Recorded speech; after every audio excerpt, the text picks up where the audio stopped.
Release ng tali.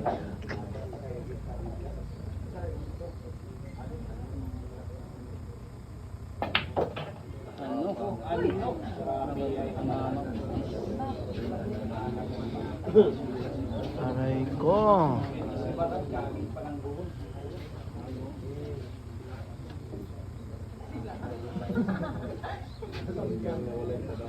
Galing pa ng bola, napalaban ka agad sa isang Rica Rindal.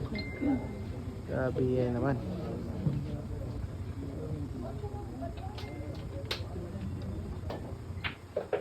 Ano?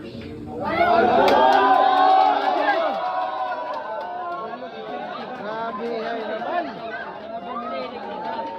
5-1 na po yung score, 5-1 na po ha. Grabe. Dinamay pa yung Gis. Yan ha, 5-1 po, 5-1. Raise to 14 po ha.